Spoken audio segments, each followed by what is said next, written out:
Hey everybody, welcome back to Northernlion Reads Yelp reviews while playing the Binding of Isaac Afterbirth Plus. I don't like the hair. Can we do something about the hair? E7WE FVBZ. Excuse me, sir. Well, yeah, at least this can't kill us. This is actually very, very good. Obviously, there's a little bit of an elephant in the room right now. As of the present moment, we got no HP. A single shot could kill us. On the other hand, a single bomb could free us. There's a tinted rock. There's actually multiple tinted rocks. I can't recall if there's one on the previous room, but there's definitely at least two. Just a single bomb. Oh, baby. Just one consumable of a different variety than that, but no less valuable. It's just more of like a timing thing, really. Now the other thing is, I'll let you know, I have no idea how to productively use the glowing hourglass. I do know it becomes the regular hourglass if you use it enough, and although that's bad, at least I know how to use it. You press the space bar once every 2 rooms, and then complain about the item not being that good. The only other thing I can think of right now is my gamer reflexes are going off here as I try to escape this cursed room. Is if we screw ourselves out of a deal with the devil, we can go back in time to not take damage and maybe secure the deal with the devil, but for now, I'm a conventional man. You know, I feel like if you play the game properly, you shouldn't have to resort to being a conjurer of cheap tricks in order to make something happen here, okay? I'm begging you, though. A single bomb is not a cheap trick. Cheap trick is a mother told me that she told me I'd be someone like you. You know, I don't remember all the lyrics, but Mommy's alright. Daddy's alright, they just look a little It's been a long day of recording. Dude, I tell you, appreciate the spirit hearts. Appreciate the spirit hearts. But I really would like to get a single bomb. And I'm willing to do what needs to be done. I'm willing to go to this curse room. I don't know what, I mean, specifically could be in the curse room. Red chest, deal with the devil, teleport. I guess I'm trying to think of how else we would even get like bombs or enough money to buy a bomb out of it. But you know, if we can't get it, we can't get it. So there's only like one more step here. You shoot enough fires to get the 5 cents. You buy a bomb.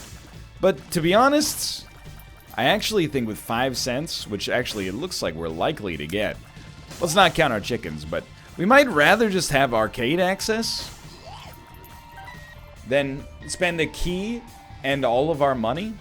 Yeah, you know, I think with 3 spirit hearts, I think we're better off here. I'm being sincere. And if we don't end up getting an arcade, which we did, by the way, we could have still just had the money. You know, it's still just extra money, one way or the other. Doesn't go bad. Okay, so we've broken even on that one. We're unlikely to get a real good chance to use the arcade, but still, we've already gotten the possibility of getting something for nothing.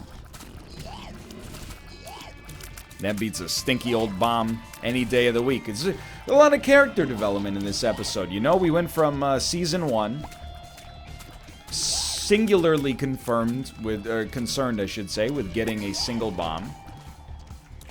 In fact, I was never confirmed. Baptized, true. But confirmed, I didn't, I mean, it wasn't like I had a choice as a child to begin with, but my parents opted not to have me confirmed. So I'm still, basically what I'm getting at is, like, from a religious standpoint, I'm still in unrestricted free agency. If anyone would like to sign me to, like, a lifetime contract maximum or something like that, then that, you know, to be honest with you, I would entertain offers. Okay, this is the perfect use case for wait what. I'm begging you. It's gonna work. It's gonna work, dude. You just gotta give it a little something, something. Sometimes you gotta pick it up, drop it 10 or 20 times. Sometimes you just gotta pick it up. Maybe 20 or 30 times. This does work, right? I'm not losing my mind. I'm starting to feel like it might not be worth it. What gives you that idea?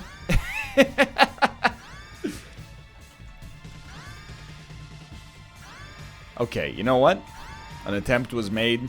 That attempt was rebuked, and as a result, I will be leaving you now. Are you a wizard? And I found pills. Luckily, Lil Monstro is more than supplementary damage. You got nothing to worry about in that department for the time being. Season 1, aka Basement 1, sole concern getting a bomb. At the end of Season 1, he's realized he no longer needs the bomb. The bomb was within him the whole time. Season 8? No. Actually, he wants the bomb. He's always wanted the bomb, and you were stupid for believing that he could conceivably surmount his need for the bomb. Yes, it's a Game of Thrones joke. Look, I've gone from DAE Game of Thrones lull to being a little bit more cerebral, alright? I'm working on it.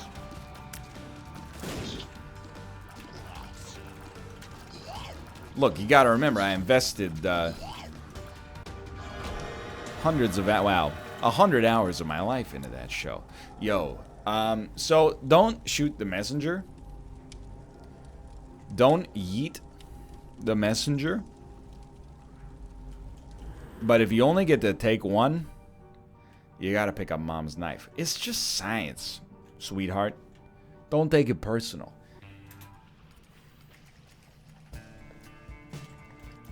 With so little HP and so little guarantee of success, and also so many recent losses, I'm getting back down to brass tacks, but only temporarily.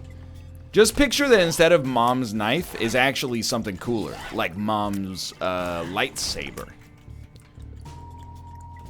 You know, instead of just being a super high-powered item working its way through the world, cutting through enemies like a hot knife through butter.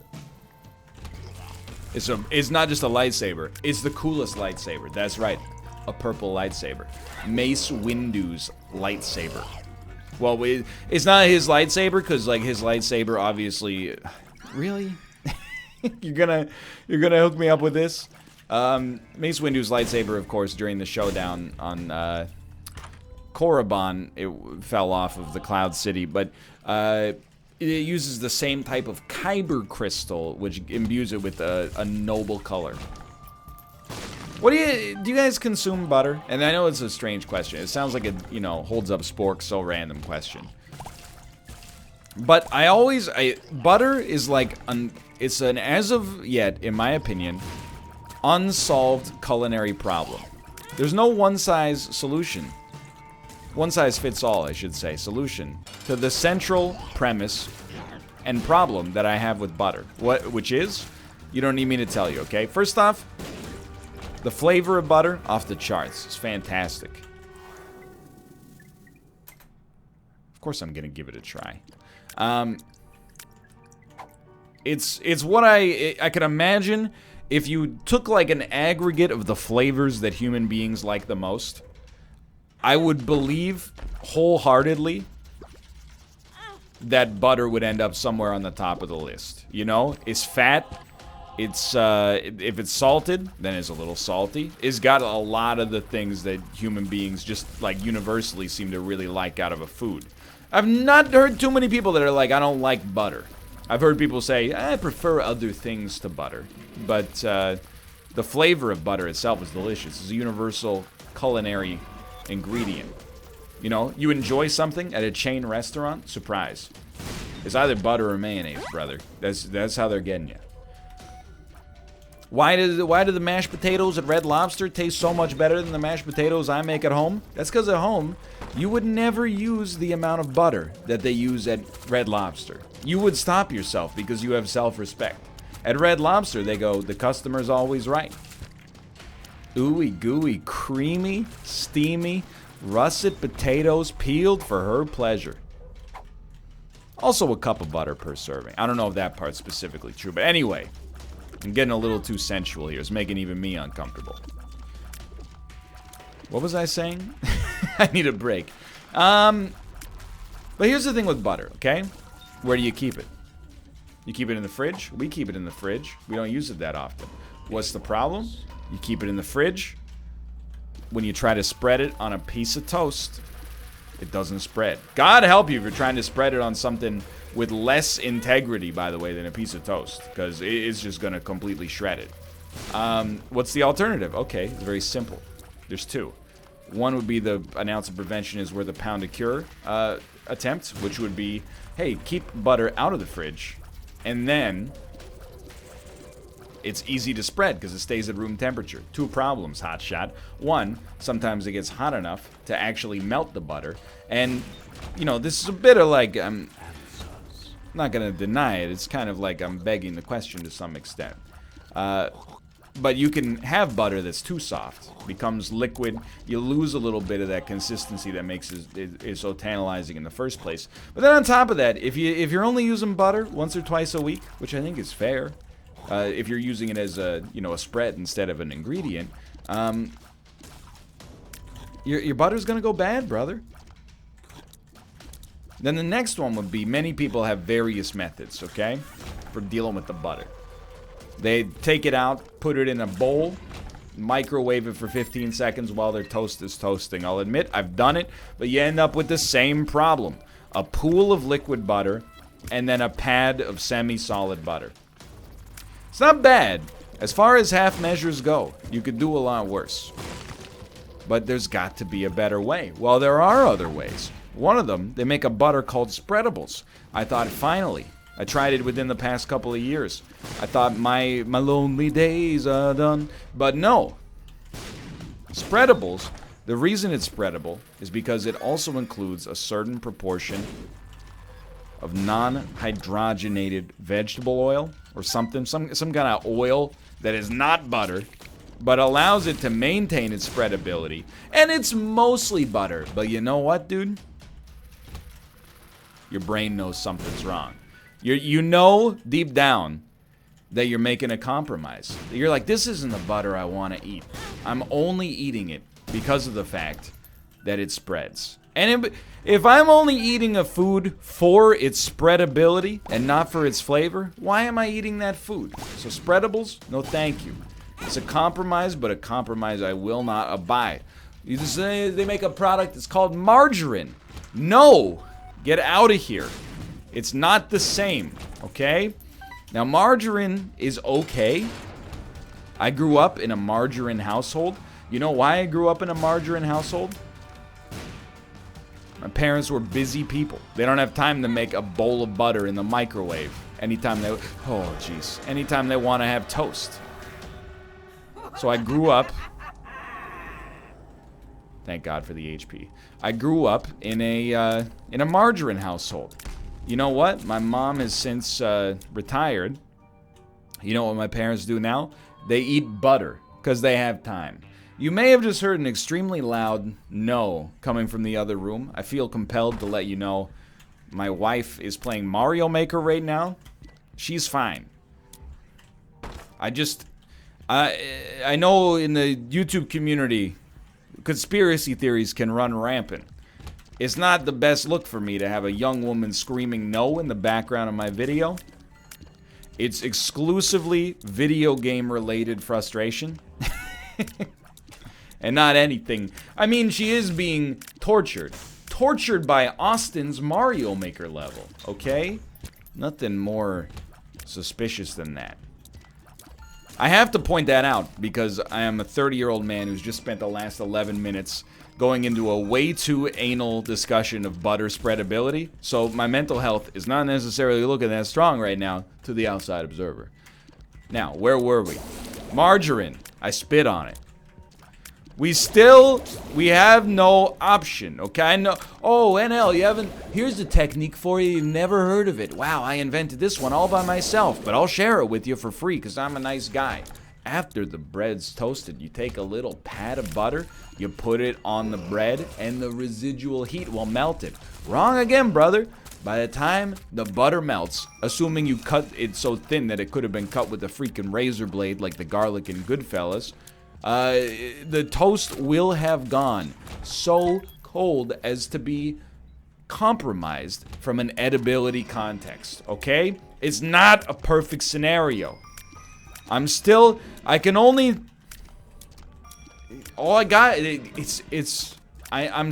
dude. I'm stumped. How do you make spreadable butter? The only thing I can think of is, you know, like, what establishments have the most spreadable butter? It's a restaurant, but it's not fair. Excuse me, we have soy milk, a 7 rate of fire, and a 0.81 damage stat. We have soy milk. We have a 7 rate of fire, and a 0.81 damage stat. This is like some... I know we had Libra recently. I think it might still be functioning here. This is like some Libra hangover stuff here, with triple shot really compromising our rate of fire. It's horrible, dude. Let's go to the shop and buy a battery charge. It's never been more urgent than this.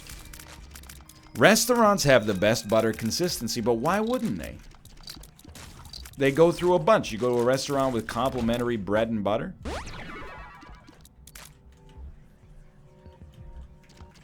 They're going to be going through it non-stop. There's also, I feel compelled to note, there's also a recorder playing now. I don't know if you can hear that, but it is indeed happening. I don't know what's going on the Mario Maker stream right now, but it's certainly interesting.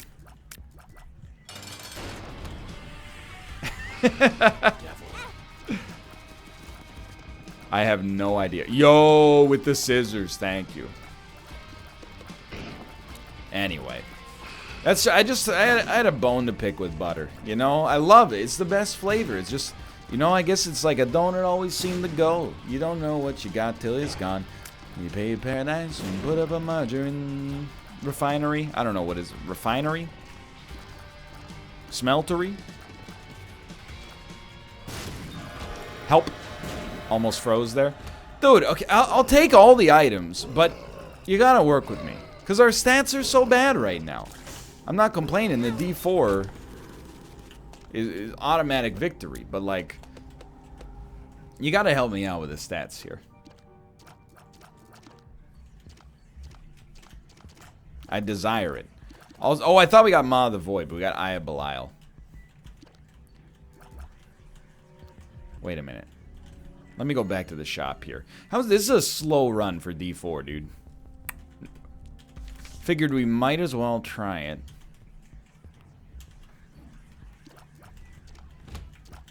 I'm just not in love with this, like, 15 rate of fire, 4 damage. I feel like that's, like... I mean, it's definitely worse than what our last run started with.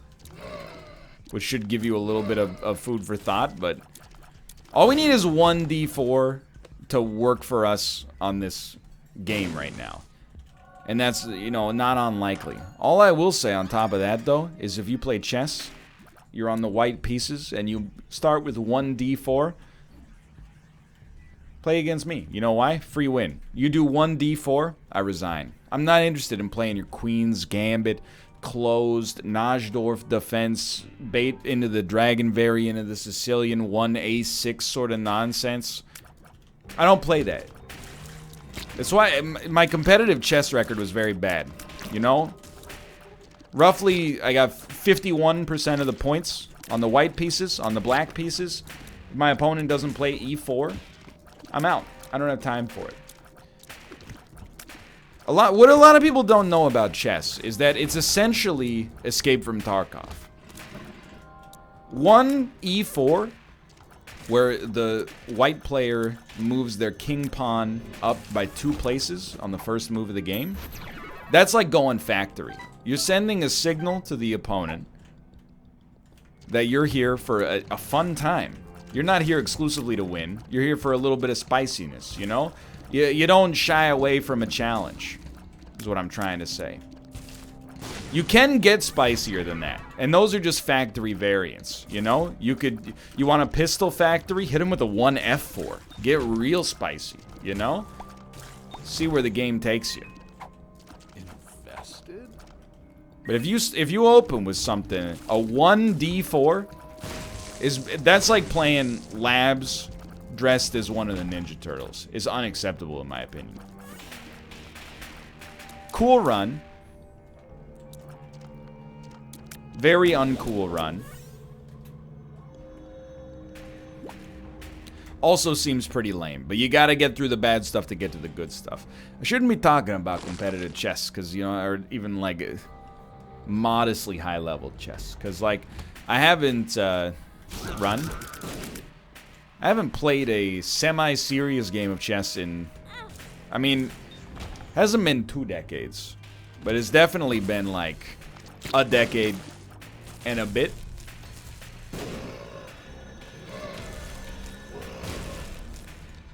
Is E4 still cool? Or did some chess influencer with a backwards baseball cap convince everybody to run the Sicilian defense? Oh, he did, and his name was Bobby Fischer. He lived in the Yeah, okay, I know who Bobby Fischer is, alright? I've seen the movie. I read the book, the Bruce Pandolfini, the played Chessmaster 8000. Dude, I should record videos later into my workday more often. Because what do you talk about in this situation? You know, you just gotta explore the stream of consciousness that comes out. That's all there is to it, you know?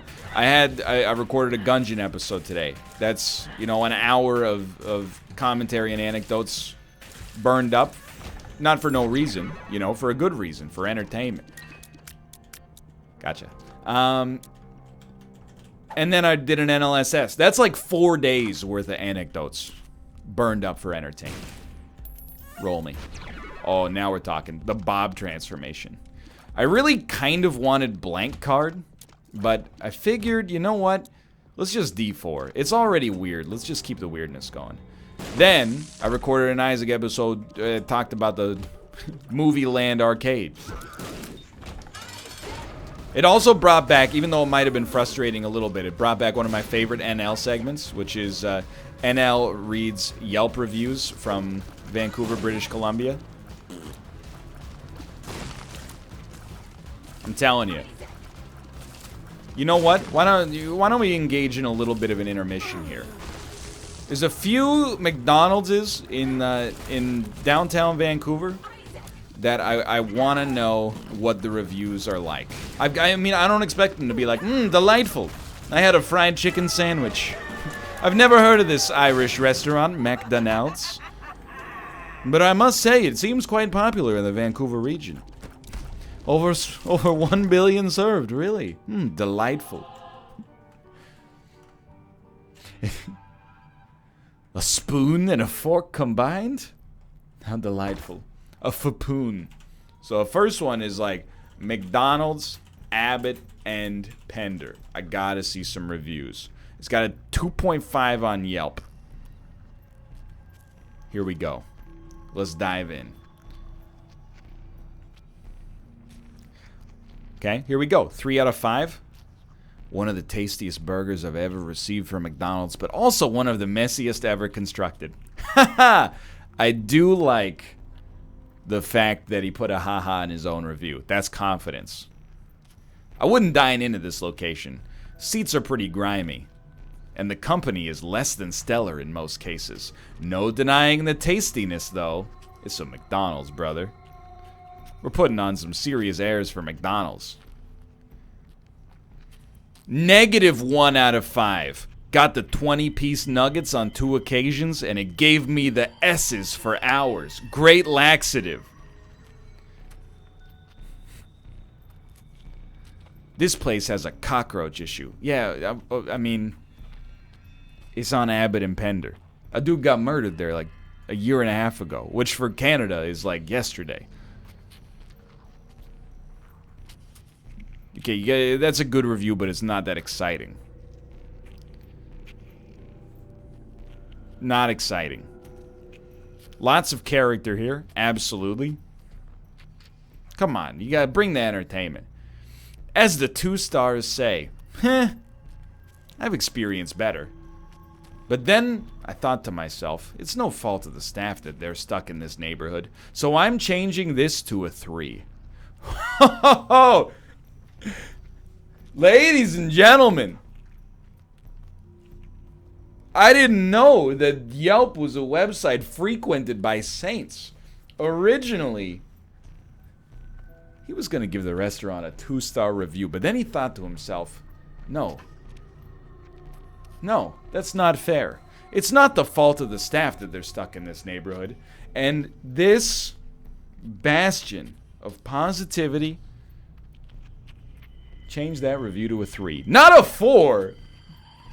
It's not Le Cordon Bleu, Académie de Culinaire in Paris, France.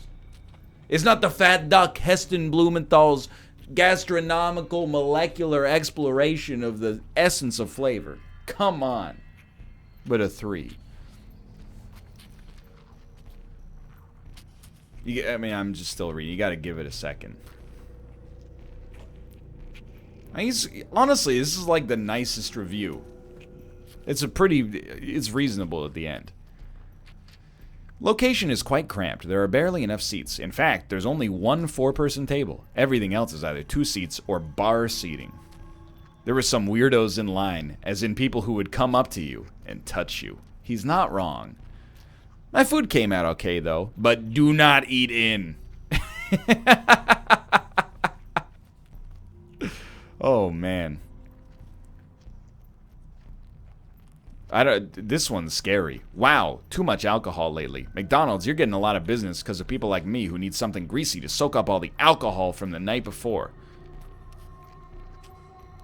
It's a review of McDonald's. It starts like a New Yorker essay about, why you're leaving the city. It was raining, so we had to walk around the outside. Well, the sidewalk cleaner had no respect. The sidewalk cleaner had no respect as he cleaned the ground. He continued to splash his hard hose less than a meter from the door. Ladies and gentlemen, I repeat, he continued to splash his hard hose less than a meter from the door. As I walked in, the place smelled like wet clothes. And everyone seemed impatient and just wanted his food. There was only one person on the till with a lineup of around 5 people, and service was SLOW. Shouldn't have convinced my boyfriend to get the big breakfast. Poor guy. It was the longest thing to make. 2 people ordered after us, and they got their food even while we were still... Have you ever been to a McDonald's? I'm dying here. That's not... You don't get in line of a 20-piece chicken nugget, and then somebody's like, I'll have a coffee, and they get their coffee first. You go, well, have you know I ordered first, madam. May I have my 20 pieces of fried chicken, please? I don't understand. Anyway, that's the end of that. Stay away from here, or wear a body condom. All right, well, that's enough of that. If we could just fit in one of those per video, that would be beautiful. I'm sorry for the delay there. I mean, that was a few minutes of doing. I'm not gonna do it every video. It's just every once in a while, I'd like to. I've lived in Vancouver for almost 7 years now. Been to a lot of establishments. I've never looked up many of them on Yelp because, I mean, if you're looking for a restaurant, you're like, hey, I got, 4 people. We're going for a nice occasion. You want to look up reviews. If it's 1 a.m., you're just like, you know what? That'll do. It's not one of my favorite activities, but I'll never turn down an opportunity to look at the Yelp reviews for an establishment that absolutely everybody already knows is, it exists for one purpose. I'm maybe not being fair to the people leaving the reviews. It's nice of them to make it known. Maybe there's tourists in the city who are like, The McDonald's where they're from are a little bit of a different quantity, you know what I mean? They're a little bit of a different quality, but also probably quantity, I mean, just mathematically speaking. But, excuse me, sir. I've become Captain Jean-Luc Picard from that 2-episode arc of Star Trek The Next Generation where he becomes a Borg. If you will forgive me and allow me to pass, I would be forever grateful. But still, I love that. 2 people ordered after us, and they were given their food first.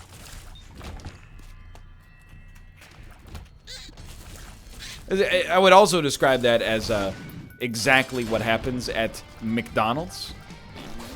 Especially if you order some kind of chicken-based thing, you know, they're always like, well, the chicken's not ready. You didn't get my reservation? I made it 6 months ago.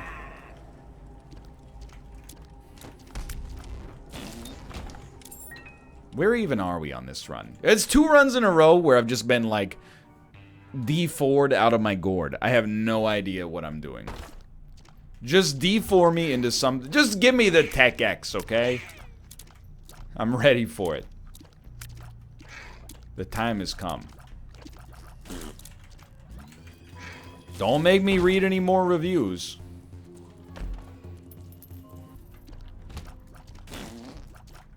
I got plenty. There's an A&W right outside of Main Street Science World Station that's begging for a review. There's the very strange sushi restaurant inside of the Vancouver train station.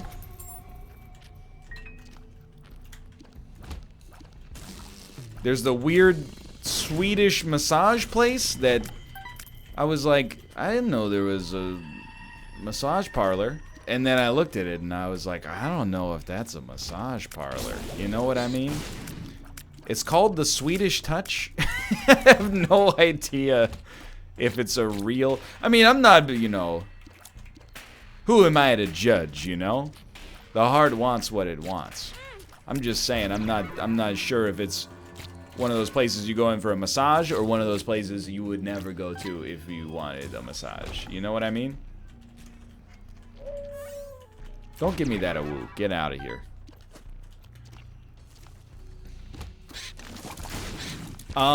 Okay, so this is cool. I have no idea what's happening, but it's cool. Why would I go this way? I'm trying to parse it out here. So part of it is fruitcake. Obviously there's bone tears. But what's happening to make the tears explode like that? I think it's some kind of explosive tear plus fruitcake plus a split shot, like a parasite or something. I mean, we could go into the actual run ledger and figure it out, but come on, that's not really like for me to judge, you know. But I think I've had my fill. Let's get a reroll going. Here we go. Sad bombs that are also butt bombs. Okay. It's stronger than it looks.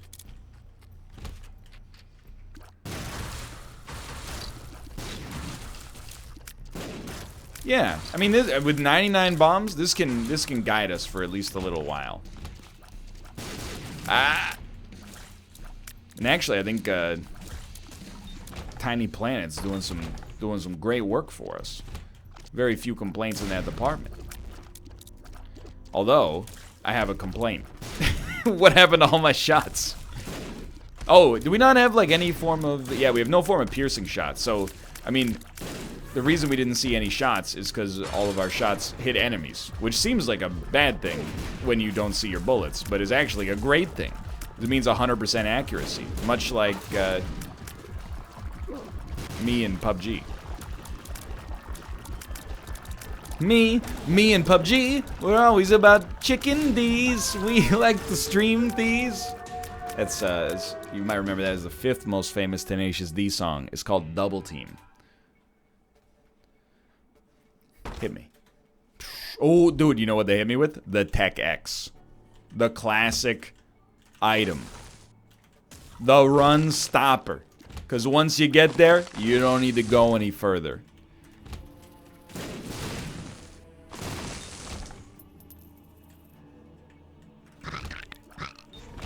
We are good. It's also the smallest floor of all time. Dude, it's, you know what? I wasn't gonna reroll because I'm a coward at heart, and I was like, this is a free win. But here's the thing. If you've got D Infinity or D4, D100, the only entertainment comes from the rerolls, because God knows you're not getting that entertained listening to me reread Tim Horton's reviews from 9 years ago. You gotta roll to see what happens. Moreover, the floor was exactly 6 rooms long. What kind of coward would I be if I didn't let it ride one more time? Okay, very typical. You get some active items in there. I gotta say, homing tech 0.5, ain't nothing wrong with that, dude. It's decent damage. It's not spectacular damage, but it's decent damage. And can I tell you something? In earnest honesty, I feel like maybe this should be the last Isaac episode I record today. Not out of, I mean, obviously the well for commentary is just bone dry. But on top of that, is there any merit to the idea that seeds are day or time based? Because I don't want to, I don't want to record 8 episodes and have them all have some kind of D infinity, you know? Some kind of full run reroll. Because too much Zane is not good for the Zane diet. It gets you, you know, you start to feed on Zane, you forget what normalcy tastes like. So, point of no return, hit the space bar. Still a very, very good setup.